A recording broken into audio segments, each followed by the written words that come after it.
നല്ല അടിപൊളി മീൻ കറി ആയിട്ടാണ്. അപ്പം നിങ്ങളിപ്പോൾ ഓർക്കുന്നുണ്ട് എന്തുകൊണ്ടാണ് ഈ മീൻ ആദ്യം തന്നെ ചട്ടിയിൽ എടുത്ത് വെച്ചിരിക്കുന്നത്. ഈ കറി ഉണ്ടാക്കുന്നത് ഒരു പ്രത്യേകതയാണ്. നമ്മളെല്ലാം മീൻ ആദ്യം ഇടുക, അതിന് ശേഷം ബാക്കി ചേരുവകൾ ഇടുക. അപ്പോൾ അതിന് വേണ്ടിയാണ് ഞാൻ ആദ്യം തന്നെ മീൻ നല്ലോണം കഴുകി വൃത്തിയാക്കി കട്ട് ചെയ്ത് ചട്ടിയിലേക്ക് തന്നെ ആദ്യം വെച്ചിരിക്കുന്നത്. അപ്പോൾ ഞാൻ ഈ മീൻ കറിക്ക് അയിലയാണ് എടുത്തിരിക്കുന്നത്. നല്ല വലിയ അയിലയാണ്. അപ്പോൾ ദശ കട്ടിയുള്ള ഏത് മീനും നമുക്ക് ഇതുപോലെ പാകപ്പെടുത്താം. അപ്പോൾ ആദ്യം തന്നെ നമുക്ക് ഇതിലേക്കുള്ള എന്തൊക്കെ ചേരുവകൾ വേണമെന്ന് നോക്കാം. അപ്പോൾ ആദ്യം തന്നെ ചട്ടിയിലേക്ക് മീനെടുത്തിടുക. ഇനി ഇതിലേക്ക് വേണ്ടത് മസാലപ്പൊടികളാണ്. ഞാൻ 1 ടേബിൾ സ്പൂൺ മുളക് പൊടി എടുത്തിട്ടുണ്ട്, 1/4 ടീസ്പൂൺ മഞ്ഞൾപ്പൊടി എടുത്തിട്ടുണ്ട്. അപ്പോൾ എരിവിനനുസരിച്ച് ചേർക്കാം കേട്ടോ. ഞാൻ നല്ല മീൻ കറിയൊക്കെ ആകുമ്പോൾ നല്ല എരിവൊക്കെ വേണമല്ലോ. അപ്പോൾ അതുകൊണ്ടാണ് ഞാൻ 1 ടേബിൾ സ്പൂൺ മുളക് എടുത്തത്. അപ്പം ഞാൻ ചട്ടിയിലേക്ക് ഇട്ടു. ഇനി ഇതിലേക്ക് ഇടേണ്ടത് ഒരു കഷ്ണം ഇഞ്ചി ചെറിയ കഷ്ണങ്ങളായി കട്ട് ചെയ്തത്, 2 പച്ചമുളക്. നമുക്ക് അതും കൂടി ഇതിലേക്ക് ഇടാം. ഇനി ഇടാൻ പോണത് പുളിയാണ്, കുടംപുളിയാണ്. നിങ്ങൾക്ക് നിങ്ങളുടെ പുളിക്കനുസരിച്ച് ചേർക്കാം.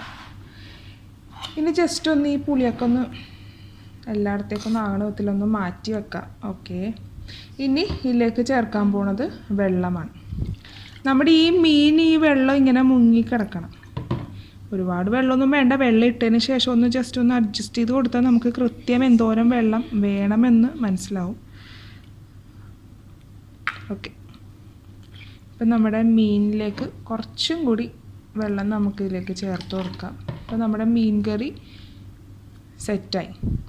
പിന്നെ നമുക്ക് ഇത് ഗ്യാസിലോട്ട് അങ്ങ് വെക്കാം.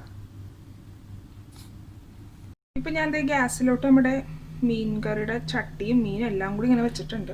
ഇപ്പം ഞാൻ തീ അങ്ങോട്ട് ഹൈ ഫ്ലെയിമിലാണ് ഇപ്പോൾ വെച്ചേക്കണത്. നമ്മൾ ഇതിലേക്ക് ഇനി ചേർക്കാനുള്ളത് ഉപ്പാണ്. നമ്മൾ ഇതുവരെ ഉപ്പ് ചേർത്തിട്ടില്ല. ഈ സമയത്ത് നമ്മൾ ഉപ്പ് ചേർത്ത് കൊടുക്കുവാണ്. നമുക്കൊന്ന് മിക്സ് ചെയ്ത് കൊടുക്കാം. പിന്നെ ഈ മുളക് പൊടി, പുളി, അതൊക്കെ നിങ്ങളുടേതായ രീതിയിൽ മാറ്റങ്ങൾ വരുത്തണം. നമ്മൾ ഈ കറിക്ക് നല്ല എരിവും പുളിയൊക്കെ വേണം. അല്ലെങ്കിൽ മീൻ കറിക്ക് പൊതുവെ എരിവും പുളിയൊക്കെയാണ് കുറേ കൂടി ടേസ്റ്റ്. കുറച്ചും കൂടി ഇരുന്നൊക്കെ കഴിയുമ്പോഴേക്ക് ആ മീനിലോട്ടൊക്കെ എരിവും പുളിയൊക്കെ പിടിക്കുമ്പോൾ എന്താ ടേസ്റ്റ്. അപ്പം ഞാനിപ്പോൾ ഇങ്ങനെ വെച്ചിട്ടുണ്ട്. ഇനി ഞാനിപ്പോൾ ഹൈ ഫ്ലെയിമിലാണ് വെച്ചേക്കണത്. കാരണം നമുക്ക് ആദ്യം ഒന്ന് നല്ലോണം ഒന്ന് വെട്ടിത്തിളക്കണം നമ്മുടെ ഈ ചാറ്. അതിനുശേഷം നമ്മൾ തീ കുറച്ച് വെച്ച് വേണം പിന്നെ പാകപ്പെടുത്താൻ. അപ്പം ഞാൻ ഈ പറഞ്ഞ നമ്മുടെ ദശ കട്ടിയുള്ള ഏത് മീനും നമുക്ക് ഇങ്ങനെ വെക്കാമെന്ന്. കാര്യം ഇതിൽ കിടന്ന് ആ പുളിയും ആ എരിവൊക്കെ ഇങ്ങനെ കിടന്ന് നല്ലോണം മീനിലേക്ക് പിടിക്കണം. അപ്പോൾ ഈ അയിലേക്കാണെങ്കിൽ നല്ല ദശ കട്ടിയുള്ള മീനാണ്. അതുപോലെ ദശ കട്ടി ഇല്ലാത്ത മീനാണെങ്കിൽ നമ്മുടെ ആ മാംസം മുള്ളിന്ന് അങ്ങോട്ട് വിട്ടുപോകും. അപ്പം നമുക്ക് പെർഫെക്റ്റായിട്ട് നമുക്ക് കറിയാക്കാൻ നമുക്ക് പറ്റില്ല. മീനെല്ലാം ഉടഞ്ഞങ്ങ് പോകും. അപ്പോൾ അതുകൊണ്ടാണ് ദശ കട്ടിയുള്ള ഏത് മീനും നമുക്കിതുപോലെ വെക്കാമെന്ന് ഞാൻ പറഞ്ഞത്. ഇപ്പം നമ്മുടെ മീൻ കറി നല്ലോണം വെട്ടി തിളക്കാൻ തുടങ്ങിയിട്ടുണ്ട്. ഈ സമയത്ത് തീ വളരെ കുറച്ച് വെച്ചിട്ട് ഇനി അടച്ചു വെച്ച് വേണം നമുക്കൊന്ന് വേവിക്കാൻ. അപ്പോൾ നമ്മുടെ മീൻ ഇപ്പോൾ വേവാൻ വേണ്ടി വെച്ചിട്ടുണ്ട്. ഈ സമയം കൊണ്ട് നമുക്കിനി തേങ്ങ അരച്ചെടുക്കണം. ഈ മീൻ കറിയിലേക്ക് ഞാൻ ഈ ഒരു ചെറിയ കപ്പ് തേങ്ങാപ്പീരയാണ് ചേർക്കുന്നത്. ഇത് നല്ലപോലെ വെണ്ണ പോലെ നമുക്ക് ആവശ്യത്തിന് വെള്ളം ചേർത്ത് അരച്ചെടുക്കാം. ഇനി താളിക്കാൻ വേണ്ടി ചെറിയ ഉള്ളി അരിഞ്ഞത് വേണം. ഇനി കുറച്ച് കറിവേപ്പില. അപ്പോൾ തേങ്ങ ഇപ്പോൾ നല്ലോണം അരച്ചെടുത്തിട്ടുണ്ട്. നല്ല വെണ്ണ പോലെ അരച്ചെടുത്തിട്ടുണ്ട്. നമുക്കൊന്ന് നോക്കാം. നമ്മുടെ മീൻ കറിയൊക്കെ നല്ല അടിപൊളിയായിട്ടുണ്ട്. ഇപ്പോൾ കറക്റ്റ് ഗ്രേവി ആയിട്ടുണ്ട്. നമ്മൾ ചേർത്ത് കൊടുത്ത വെള്ളത്തിനേലും കുറച്ച് കുറഞ്ഞിട്ടുണ്ട്. ഞാനപ്പോൾ ഒന്ന് ടേസ്റ്റ് ചെയ്ത് നോക്കട്ടെ അവിടെ ഉപ്പും പുളിയൊക്കെ എങ്ങനെയാണ് ഗ്രേവിയിലോട്ടൊക്കെ ആയിട്ടുണ്ടോ. അടിപൊളി. എൻ്റെ കൺട്രോളൊക്കെ പോകും. ഇത് നല്ല ടേസ്റ്റ് ഉണ്ട്.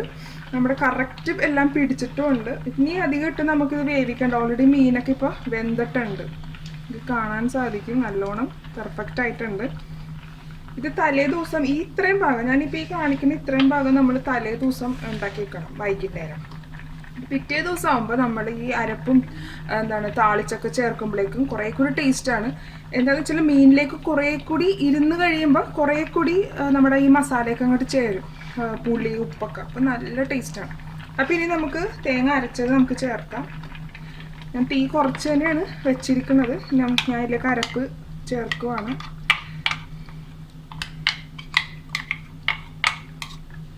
നമുക്കൊന്ന് മിക്സ് ചെയ്യാം.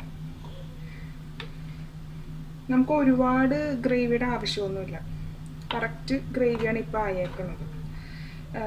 നമ്മൾ നേരത്തെ ചേർത്ത് കൊടുത്ത ആ വെള്ളമൊക്കെ പെർഫെക്റ്റായിട്ട് കറക്റ്റ് വറ്റുകയും ചെയ്തിട്ടുണ്ട്. ആ മീനിൻ്റെ കുറച്ച് മേലെ വരെയാണ് നമ്മൾ വെള്ളം ചേർത്ത് വെച്ചത്. മീൻ ആ ഗ്രേവിയിൽ നമ്മൾ ചേർത്ത് കൊടുത്ത ആ വെള്ളത്തിൽ മുങ്ങിക്കിടക്കണ പാകത്തിൽ. ഇപ്പം എല്ലാം പെർഫെക്റ്റായിട്ട് വന്നിട്ടുണ്ട്. ആ ഒരു ഭാഗം വരെ നമ്മൾ ആക്കിയെടുക്കണം. വെള്ളം കുറച്ച് വറ്റണം. നമ്മൾ ഈ തേങ്ങ അരപ്പും കൂടി ചേർത്ത് കഴിയുമ്പോൾ കുറേ കൂടി ഗ്രേവി കൂടും. അപ്പോൾ വെള്ളം കുറഞ്ഞിട്ടില്ലെങ്കിൽ ഗ്രേവിയൊക്കെ കൂടിപ്പോവും. അപ്പോൾ അത് എന്താണ്, ഒരുപാട് ഗ്രേവി മീൻ കുറച്ച് അങ്ങനെ ആയിപ്പോവും. അപ്പോൾ എല്ലാം ഇതുപോലെ തന്നെ. ഇപ്പം ഞാൻ ഗ്രേവിയും കൂടി ചേർത്തു, നല്ല പെർഫെക്റ്റായിട്ട്. ഇപ്പം നല്ലോണം തിളച്ച് തുടങ്ങിയിട്ടുണ്ട്.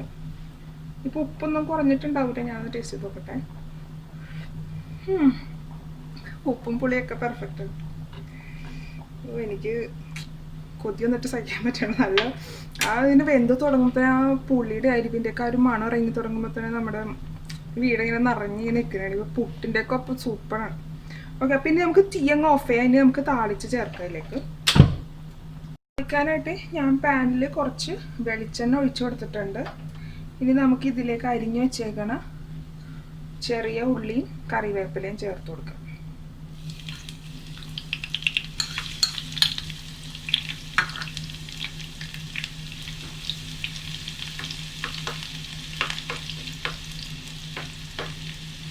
തീ കുറച്ച് വെച്ച് ചെയ്യണം കേട്ടോ, അല്ലെങ്കിൽ കരിഞ്ഞു പോകും.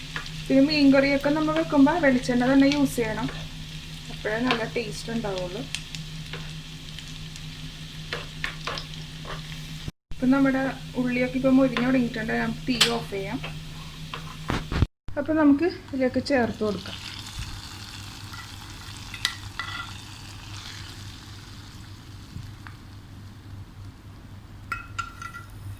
അപ്പം നമ്മുടെ മീൻ കറി ഇവിടെ റെഡി ആയിട്ടുണ്ട്. അപ്പം നിങ്ങളെല്ലാവരും തീർച്ചയായും ഈ റെസിപ്പി ട്രൈ ചെയ്ത് നോക്കണം. Thanks for watching my video. Hope you enjoyed it. Please subscribe my channel, follow and share my social network.